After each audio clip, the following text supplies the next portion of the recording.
আসসালামু আলাইকুম বন্ধুরা, আজকে আপনাদের সাথে শেয়ার করবো ফুচকা কীভাবে মশমশা করে ভাজবেন। তো ভিডিওটা শেষ পর্যন্ত ধৈর্য সহকারে দেখবেন।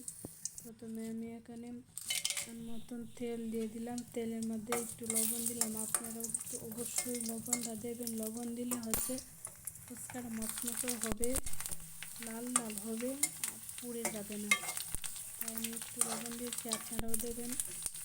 তো আমি প্রথমে একটা ফুচকা ভেজে দেখছি সুন্দর হয়ে ফুলে একবারে মচমচে হয়েছে, তাই আমি একসাথে বেশি করে দিয়ে দিলাম। আপনারাও আমার অনুযায়ী ভাজবেন, দেখবেন একটাও পুড়বে না, মচমচে হয়ে ভাজবে, খেতে অনেক স্বাদ লাগবে।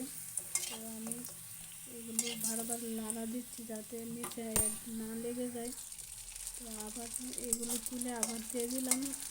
আপনারা দেখতেই পাচ্ছেন ভিডিওটার মধ্যে কত সুন্দর করে একবারে মচমচে হয়ে ফুচকাগুলো হয়ে যাচ্ছে। এতে আমি অফ ক্যামেরায় হচ্ছে আলুগুলো, সিদ্ধ আলু কষা আলু আলাদা করে মরিচ নিলাম, এখানে লবণ, পরিমাণ মতন পেঁয়াজ, একটা শসা নিলাম। তো একটা শসা অনেক বড়, ক্যামেরার মধ্যে কতটুকু বড় দেখা যাচ্ছে জানি না। আর এখানে হচ্ছে আমার কাছে বুটের ডাল নেই, মসুরির ডাল, তাই আমি মসুরির ডাল দিয়ে দিলাম। আর হচ্ছে কাঁচামরিচ রাখলাম হচ্ছে সালাদের মধ্যে দেব। একটা ডিম নিয়ে নিলাম আর একটা টমেটো নিয়ে নিলাম। তো এগুলো সবগুলো হচ্ছে আমি অফ ক্যামেরায় সাজিয়ে রেখেছি। তো আমি হচ্ছে 3টে তেঁতুল নিয়ে নিলাম। তো এই তেঁতুলগুলো হচ্ছে আপনাদের সামনে আপনার ভেঙে দেখাচ্ছি, ভিতরে দেখবেন কি সুন্দর। এগুলো কিন্তু একটা বক্সের ভিতরে ছিল, বক্স কিনে নিয়ে আসছি, 300 টাকা দাম। কত গ্রাম জানি ছিল তেঁতুল, যাই হোক। তেঁতুলগুলো কিন্তু মিষ্টি টক, অনেক স্বাদ লাগে খেতে, এত পরিমাণে স্বাদ লাগে। তো দেখেন কত সুন্দর তেঁতুলটা। যাই হোক, আমি এগুলো কিন্তু সবগুলো কিন্তু ভর্তা করার জন্য রেডি করেছি। তো এগুলো কিন্তু আমি নিজের মতন কুচি কুচি করে নিয়ে নিলাম। টমেটো, আলু, শসা, পরে অল্প কাঁচামরিচ, ধনিয়া পাতা আমি দিই না, কারণ ধনিয়া পাতার গন্ধটা আমি সহ্য করতে পারতেছি না এই মুহূর্তে। তাছাড়া হচ্ছে আমি ডিমটাও কুচি কুচি করে নিলাম। আর এদিকে হচ্ছে আমি টক তৈরি করে নিলাম। তো টকটার মধ্যে হচ্ছে আমি পেঁয়াজ, তো এদিকে হচ্ছে ভর্তা রেডি করেছি। ভর্তাটার মধ্যে কিন্তু ডাল দিয়ে দিছি, তো পরিমাণ জাল হয়েছে রে ভাই। তো এদিকে টক রেডি করেছি, টকটার মধ্যে দিয়েছে হচ্ছে লেবু কুচি কুচি করে, বড় বড় পিস, দেখতেই পাচ্ছেন ভিডিওটার মধ্যে। আর একটা কাঁচামরিচ দিয়েছি, 2টা কাঁচামরিচ দিয়েছি, শসা দিয়েছি ছোটো ছোটো করে, আপনারা চাইলে বড়ো বড়ো করে দিতে পারেন। পেঁয়াজ দিয়েছি একবারে কুচি কুচি করে, আপনারা চাইলে বড়ো বড়ো দিতে পারেন, কিন্তু আমি আমার মতন দিয়েছি, আপনারা আপনাদের মতন দিবেন। আপনারা চাইলে এখানে ধনিয়া পাতাও দিতে পারেন, কিন্তু আমি ধনিয়া পাতা দিই নাই। আপনারা দেখতে পাচ্ছেন টকটা কতটা স্বাদ লাগবে, খেতে অনেক স্বাদ। আমি এদিকে হচ্ছে একটা শুকনো মরিচ দিয়ে দিছি, অফ ক্যামেরায় আরও একটা দিছি, এই জন্য আরও বেশি ঝাল হয়েছে। আপনারা এত মরিচ দিতে যাবেন না কিন্তু।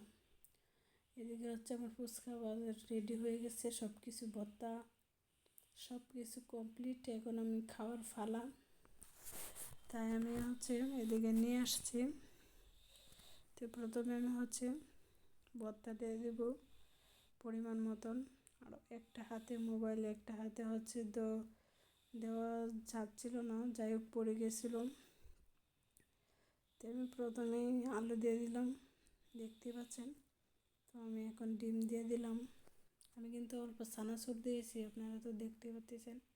আপনারা চাইলে দিতে পারেন, অপশনাল। আমি একটু স্বাদ লাগার জন্য, মশমশা লাগার জন্য আমি দিয়েছি। খাবো যেহেতু একটু ভালো করে খাই, তাছাড়া বাসায় যা উপকরণ আছিল তা দিয়ে কিন্তু আমি রেডি করেছি না, কিন্তু তেমন কোনো আয়োজন নেই।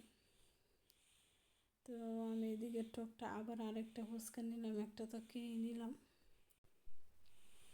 তো দেখছেন কত মশমশা আর একটু লালডি লালডি সাইজ। অবশ্যই কিন্তু একটু লবণ দেবেন যখন আপনারা ফুচকাটা ভাজবেন, তাহলে কিন্তু পুড়বে না, কখনোই পুড়বে না। আর পুড়লে ইচ্ছা করে পুড়লে তো পুড়বেই। যাই হোক, আমি কিন্তু আবার একটা ফুচকা রেডি করতেছি খাওয়ার জন্যে। তো সবার ফুচকার দাওয়াত আমাদের বাসায় চলে আসবেন। সবগুলো ফুচকা কিন্তু আমি একাই খাইছি রে ভাই। দেখেন কতগুলো ফুচকা রেডি করে রেখেছি। মাশাল্লাহ, সবাই মাশাল্লাহ বলবেন। আপনাদের ভাই বলতেছে কি, তুমি যেন একা একাই ফুচকারি খাচ্ছ, যদি পেট খারাপ করে পরে যদি বলো পেট জ্বলতেছে, তো কিন্তু বাসার থেকে বের করবো। আমি কিন্তু ফুচকাটি রেডি করেছি, টক কিন্তু পরিমাণ দিয়েছি। খাওয়ার সময় বেশি করে টক দিয়েছি, কারণ অফ ক্যামেরায় বেশি করে এটির ভিতরে মানে ফুচকাটি বেশি বেশি করে টক দিয়ে সবটা টক শেষ করছি যাতে না ফেলানো যায়। সব কিছুই শেষ হয়ে গেছিলো, শুধু একটু টক বাকি রয়েছিল। টকটা পরে এমনি আমি খেয়ে নিলাম। সবাই ভালো থাকবেন, সুস্থ থাকবেন।